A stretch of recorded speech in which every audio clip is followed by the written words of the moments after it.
السلام علیکم ورحمۃ اللہ وبرکاتہ نحمدہ ونصلی علی رسولہ الکریم اما بعد اعوذ باللہ من الشیطان الرجیم بسم اللہ الرحمن الرحیم۔ صرف 5 منٹ کا مدرسہ قرآن و حدیث کی روشنی میں 28 رمضان المبارک نمبر 1 اسلامی تاریخ۔ اسلام میں پہلا حج۔ حج اسلام کے 5 ارکانوں میں سے ایک رکن ہے جو 9 ہجری میں فرض کیا گیا، لہذا اس فریضے کی ادائیگی کے لیے اسی سال رسول اللہ صلی اللہ علیہ وسلم نے حضرت ابوبکر صدیق رضی اللہ تعالی عنہ کو امیر حج بنایا اور مسلمانوں کو حج کرانے کی ذمہ داری سپرد کی۔ حضرت ابوبکر صدیق رضی اللہ تعالی عنہ کے ساتھ مدینے سے 300 آدمی کا قافلہ حج کے لیے روانہ ہوا۔ اس کے بعد رسول اللہ صلی اللہ علیہ وسلم کے حکم سے حضرت علی رضی اللہ تعالی عنہ بھی روانہ ہوئے، اور قربانی کے روز جب سب لوگ مینا میں جمع تھے تو اعلان فرمایا جنت میں کوئی کافر داخل نہیں ہوگا، اور اس سال کے بعد کوئی مشرک حج نہیں کر سکتا، اور کوئی شخص جاہلی رسم کے مطابق ننگا ہو کر طواف نہیں کر سکتا۔ اسلام میں یہ پہلا فرض حج تھا جس کے امیر حضرت ابوبکر صدیق رضی اللہ تعالی عنہ اور خطیب حضرت علی رضی اللہ تعالی عنہ تھے۔ نمبر 2، حضور صلی اللہ علیہ وسلم کا معجزہ، درخت کا محمد صلی اللہ علیہ وسلم کی گواہی دینا۔ حضرت ابن عمر رضی اللہ تعالی عنہ فرماتے ہیں کہ ہم ایک مرتبہ رسول اللہ صلی اللہ علیہ وسلم کے ساتھ سفر میں تھے۔ ایک دیہاتی آپ صلی اللہ علیہ وسلم کی خدمت میں آیا تو آپ صلی اللہ علیہ وسلم نے فرمایا تم گواہی دو اس بات کی کہ اللہ کے سوا کوئی معبود نہیں اور کوئی اس کا شریک نہیں، اور محمد صلی اللہ علیہ وسلم اس کے بندے اور رسول ہیں۔ تو وہ کہنے لگا تمہاری اس بات پر گواہ کون ہے؟ تو رسول اللہ صلی اللہ علیہ وسلم نے فرمایا یہ سلح کا درخت۔ وہ درخت میدان کے کنارے پر تھا۔ جب رسول اللہ صلی اللہ علیہ وسلم نے اس کو بلایا تو زمین کو چیرتا ہوا آپ صلی اللہ علیہ وسلم کے سامنے آ کھڑا ہو گیا۔ رسول اللہ صلی اللہ علیہ وسلم نے اس سے 3 مرتبہ گواہی چاہی تو اس نے 3 مرتبہ گواہی دے دی۔ تو آپ صلی اللہ علیہ وسلم سچے رسول ہیں۔ پھر وہ اپنی جگہ چلا گیا۔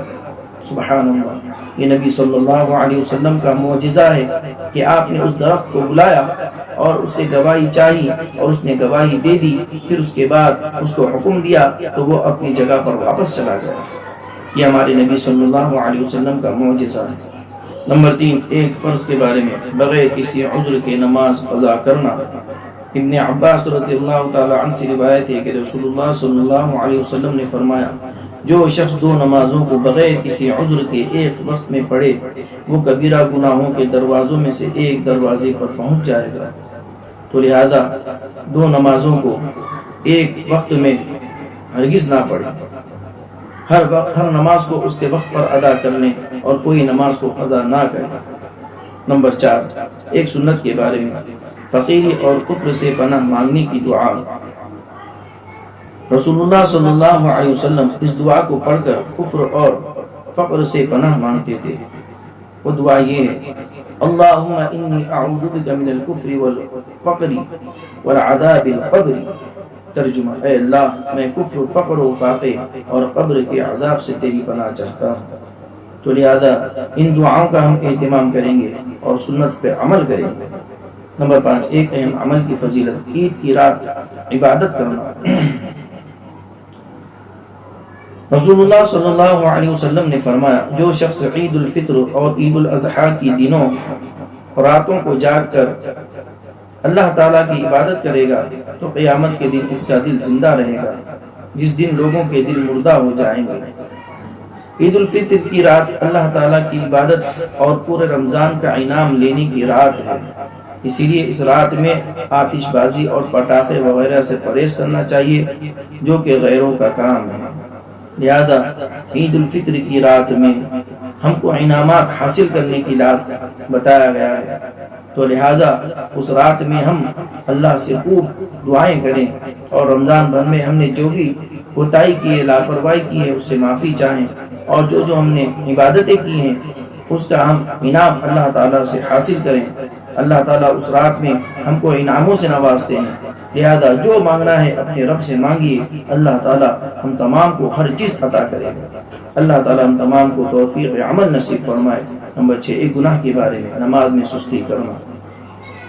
قرآن میں اللہ تعالیٰ فرماتا ہے ایسے نمازیوں کے لیے بڑی خرابی ہے جو اپنی نمازوں کی طرف سے غفلت و سستی برتتے ہیں، جو صرف ریاکاری کرتے ہیں۔ تو لہذا ہم نماز کو خشوع اور خضوع کے ساتھ پڑھیں گے، اس طرح پڑھیں گے کہ اللہ تعالیٰ ہم کو دیکھ رہا ہے اور ہم اللہ تعالیٰ سے باتیں کر رہے ہیں، تو انشاءاللہ ہماری نماز بہت اچھی ہوگی۔ اور دکھلاوے کی نماز، ریاکاری کی نماز، ہم کو ایسی نمازوں سے بچنے کی ضرورت ہے۔ نہ ہم نماز دکھانے کے لیے پڑھیں گے اور نہ ہم نماز میں تکبر اور گھمنڈ کریں گے، بلکہ ہم نماز اس لیے پڑھ رہے ہیں کہ ہمارے رب کا حکم ہے اور اللہ تعالیٰ نے ہم کو پڑھنے کا حکم دیا ہے اور ہم اللہ کے لیے پڑھ رہے ہیں، یہ ہماری نیت ہونی چاہیے۔ نمبر 7 دنیا کے بارے میں، مال و دولت آزمائش کی چیز ہے۔ قرآن میں اللہ تعالیٰ فرماتا ہے جب اللہ تعالیٰ انسان کو آزماتا ہے تو ظاہراً مال و دولت دے کر اس کا اکرام کرتا ہے تو وہ بطور فخر کہنے لگتا ہے کہ میرے رب نے میری قدر بڑھا دی، حالانکہ یہ اس کی طرف سے اس کی آزمائش کا ذریعہ ہے۔ تو لہذا اللہ تعالیٰ نے جن حضرات کو بھی مال و دولت دی ہے اور مالدار بنایا ہے تو وہ فخر میں، گھمنڈ میں اور تکبر میں نہ آ جائے۔ اللہ تعالیٰ نے تم کو جو مال اور دولت دی ہے وہ اس وجہ سے دی ہے کہ تم کو آزمائے کہ تم مال اور دولت آنے کے بعد میں کس طرح رہتے ہو۔ اگر اللہ کی بندگی کرتے ہوئے اور اللہ کے بندوں پر خرچ کرتے ہوئے اگر رہو گے تو واقعی تم نے اللہ کی اس نعمت کا شکر ادا کیا، اور اگر اس طرح نہیں کرو گے، گھمنڈ اور فخر میں آ جاؤ گے اور لوگوں پر ظلم و زبردستی کرنے لگو گے تو پھر آخرت کے بعد آخرت میں زبردست حساب و کتاب ہوگا اور پھر بہت زبردست پکڑ ہوگا۔ اس لیے اللہ تعالیٰ ان حضرات کو مال و دولت دی ہے، ان حضرات کو اس بات کی فکر کرنے کی ضرورت ہے کہ یہ مال و دولت سے ہم تکبر اور گھمنڈ اور فخر میں نہ آ جائیں، بلکہ اس نعمت کا شکر ادا کریں اور اس سے جو ہو سکتا ہے خیر کے کام کریں۔ نمبر 8 آخرت کے بارے میں، قیامت میں 3 قسم کے لوگ۔ حضرت ابو ہریرہ رضی اللہ تعالی عنہ سے روایت ہے کہ رسول اللہ صلی اللہ علیہ وسلم نے فرمایا قیامت کے دن جہنم سے ایک گردن نکلے گی جس کی 2 دیکھنے والی آنکھیں، 2 سننے والے کان اور 1 بولنے والی زبان ہوگی۔ وہ کہے گی 3 قسم کے لوگ میرے سپرد کیے گئے ہیں۔ نمبر 1 ہر مغرور، حق جان کر روگردانی کرنے والا۔ نمبر 2 اللہ کے ساتھ کسی اور کو خدا سمجھ کر پکارنے والا۔ نمبر 3 تصویر بنانے والا۔ تو لہذا قیامت میں ایسے 3 لوگوں کا حشر بہت برا ہوگا، اسی لیے ہم دنیا کے اندر رہتے ہوئے اللہ کو راضی کرنے والے کام کریں، ان گناہوں والے کام سے ہم اپنے آپ کو بچائیں۔ مغرور ہونا، تکبر میں آ جانا، حق جانتے ہوئے بھی اس کو حق نہ سمجھنا اور اس سے پھر جانا،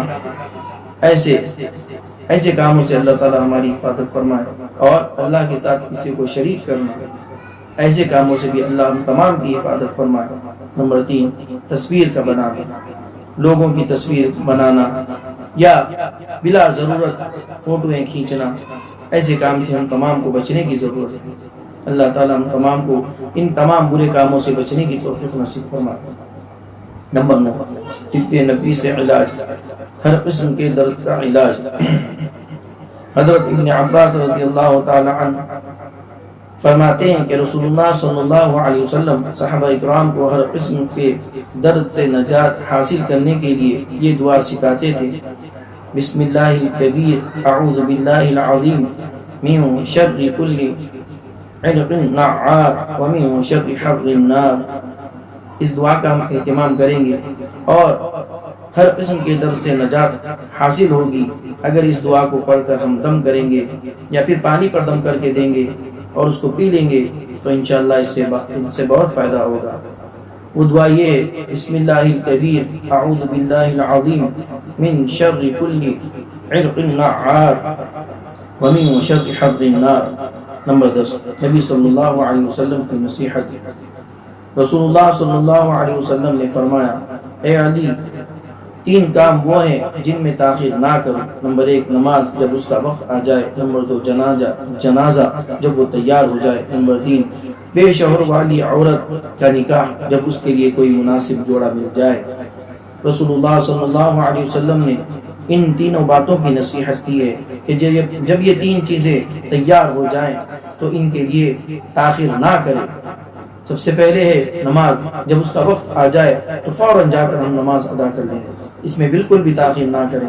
نمبر 2، جب جنازہ بھی تیار ہو جائے تو فوراً جنازے کی نماز پڑھ لیں، اور اسی طرح جو بچی بالغ ہو جائے اور شادی کے لائق ہو جائے تو اس بچی کا فوراً نکاح کر دیں، اس میں بالکل تاخیر نہ کریں۔